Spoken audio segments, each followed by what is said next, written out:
Welcome to Fast Effect Double Speed Magic the Gathering from ELD's Time Vault Games. Here we have Nick undefeated on a brand new list, first time playing it at F&M Titan Post. And he's got a Glimmer Post into Pithing Needle right out of the gate. Pithing Needle, super important, different art there.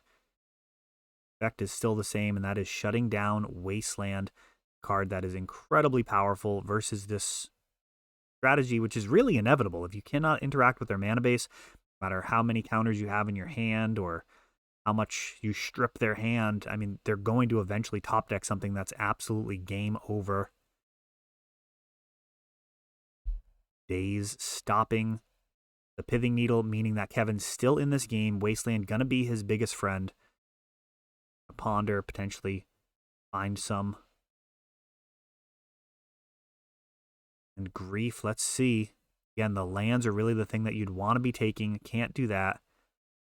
But no Cloud Post yet, so this is not particularly dire. And we've got a Primeval Titan and a Green Sun Zenith. Actually takes the Green Sun. If he has Reanimate, I think I'd have to strongly disagree with that. Bringing back Primetime from their own graveyard would be just devastating. Getting two Wastelands out of your deck and then attacking. Oh yeah, he's got the Reanimate. I mean, if he top decked it, that's one thing, but if he had that queued up ready to go, I think you'd much rather have the Primeval Titan on your side. Completely obliterate their mana base. There's no way Titan Post is going to be recovering from that much that early. Sometimes you just kind of fall into the default line. Grief, Reanimate. Obviously, what the whole scam package is named after. Opponent feels like they got scammed out of even playing a game of Magic, losing 2 cards on the first turn.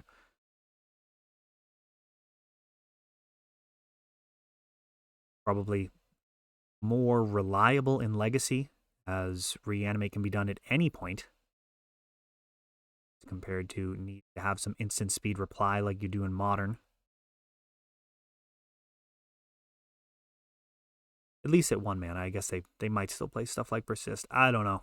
I don't really pay that much attention to Modern. At this point, Modern's card pool is bigger than Legacy's card pool was when Modern was created.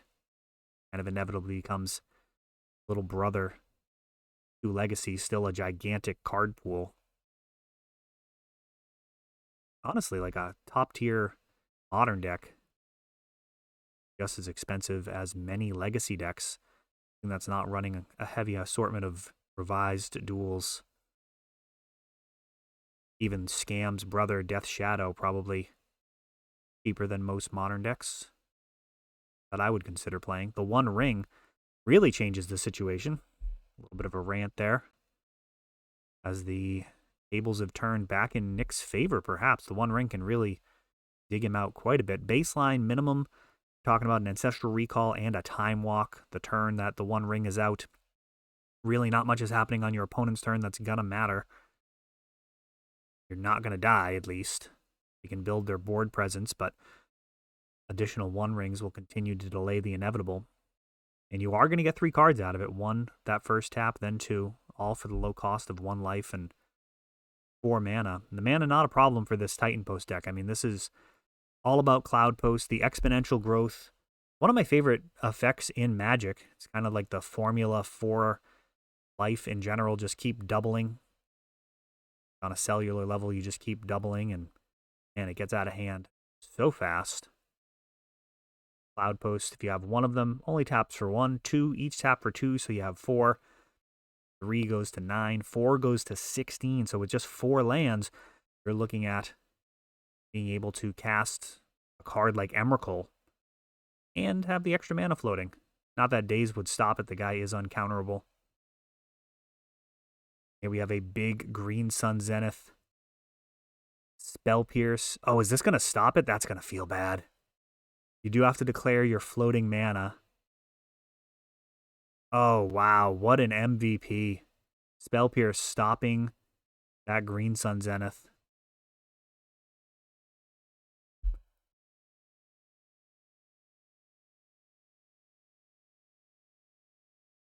Elvish Reclaimers. At this point, I don't think our 3/4s. The damage coming through, this menace. I would say obviously not 3/4s. That block would have definitely resulted in Grief dying if they were. Him to Torok. Takes a big swing at Nick's hand, but he's going to be able to reload with this one ring.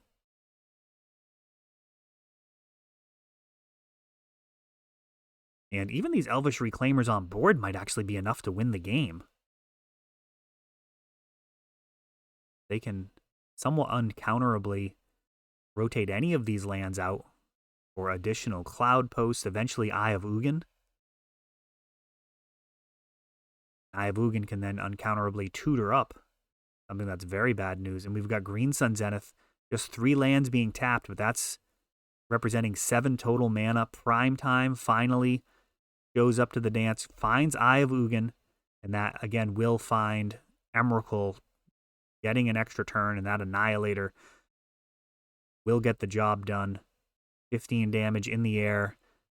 Kevin already down to 14, so wouldn't even need to struggle to figure out what permanence to sack. He would actually just die from the attack. No hope of somehow limping back into the game, though I don't think Scam really has much in the way of hope of removing Emrakul that I can think of. Decks that run white could potentially bounce with Karakas against many type of Emrakul strategies, but not against Titan Post, because they can just recast it. It's actually not a problem. You're just giving them an extra turn anyways. Actually played quite a bit of blue-green Post back when Sensei's Top was legal. Great success in local events. Got a Yavimaya into Elvish Reclaimer. That card just interacts with a lot of strategies that feel like you should just crush a ramp strategy. So I'm talking about things like Reanimator, where you feel like you should just be able to laugh at their attempt at casting their creatures. It's like you're bringing them back from the graveyard for 1 or 2 mana. What do you mean you have to make 3, 4, 5, 6, 7 land drops? And instead, Elvish Reclaimer comes down and has immediate access to things like Bojuka Bog. Well, I guess not quite immediate as we were just shown. Reanimate does sneak by him, getting a Cave Troll. But there's a Maze of Ith that is going to look to stop. Cave Troll beats Wasteland, takes out the Maze. Not your primary target. You are kind of hoping to keep them off of Cloud Posts, but Fatal Push also takes out the other Reclaimer. Evan in the driver's seat right now. Nick is going to need to find a way to stabilize. I mean, he's got a very finite window here as Troll continues to take huge chunks of his life away. I say that, but he's got that Dark Depth, so this game could just turn so quickly. Any other land can be rotated away with this Elvish Reclaimer to get a Thespian stage and make a 20/20. So this is a very interesting race. Nick needs a land and a deck that is running just an absolute ton of them. But Wasteland. Very rude. Nick's able to respond. I don't like this timing with the Wasteland. Because Nick is able to respond. Rather seen that held on to. At this point, he can grab a Dark Depths.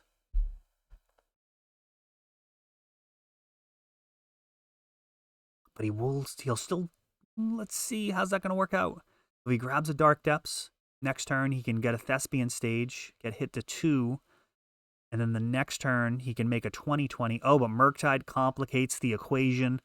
I was going to say that he could potentially block this Troll with both the Elf and the 20/20 Merit Lage. He has opted for the Cloud Post, though. Let's see if he can dig his way out of this. 6 damage in the air, 6 on the ground. Karakas of no help here. Neither of these legendary creatures. Turning sideways. Elvish Reclaimer. What is the play here? Maybe Glacial Chasm just to stay alive? I've seen Cloud Post dig their way back into games using the One Ring and Glimmer Posts and just continuing to make copies of Glacial Chasm. See what happens.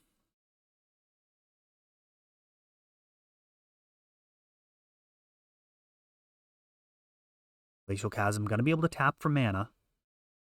Thanks to the Yavimaya. Oh, but Wasteland shows up again. Just completely mopping up Nick, left with practically no permanence here. Glacial Chasm, a card that I haven't seen a ton of lately, but man, it does significant amount of work against strategies like this if they don't have Wasteland. But it showed up and cleared the way. As I said, really the best card against Titan Post. And game 3 starts out with a Elvish Reclaimer again. Grief for for Kevin, kind of textbook openings here. Seasoned Ulamog, that's a big scary card. The game progresses to the point where that's castable. Going to be real ugly. Guy exiles 2 permanents on cast, even if you have a counterspell. Multiple Elvish Reclaimers. See if it can get this mana base into shape. Require 2 mana to activate as compared to Knight of the Reliquary, but I mean, what can you say? It only costs 1 mana. Another Grief. And I gotta think... Oh, I was gonna guess Green Sun Zenith would be the play. Would be the card I would have been worried about there. So able to keep 1 card. And I don't know if anybody can tell off camera what that one was. Maybe it'll get revealed. Hymn to Torok. Leaving Nick with just a single card. Elvish Reclaimer going to try and pull something together. At this point, just hoping to dodge Wasteland. No clock on Kevin's side. Another Cloud Post. I mean, that's very strong. Ulamog was the one left in hand. Oh no. This could be a real problem.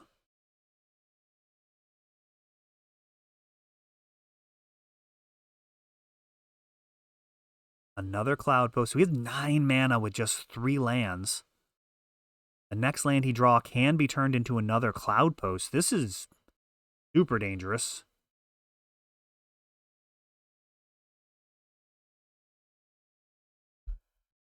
Not where you want to be whatsoever. Ulamog just hanging out in hand. He doesn't even need to rotate another land into anything.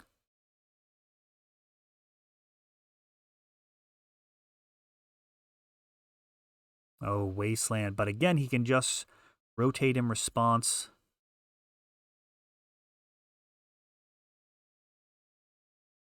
Wasteland used in that way right now, not a huge fan of. Just kind of setting him back a little bit. More of an annoyance. And the One Ring. That colorless mana's certainly good for that. Nick just needs 1 more mana. And he'll be able to cast this Ulamog. Plenty of life. This is not looking good for Kevin. I would not like my chances here. The One Ring protection.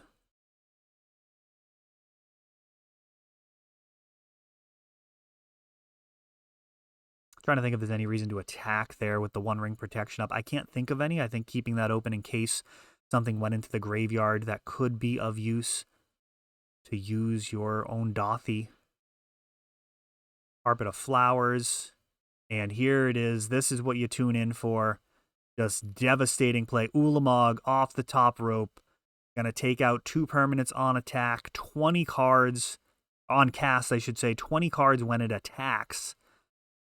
And Kevin may actually have to endure that as he's at 20 life. Taking out the Dothy. I don't even know if I like that. I think he might just take out both lands.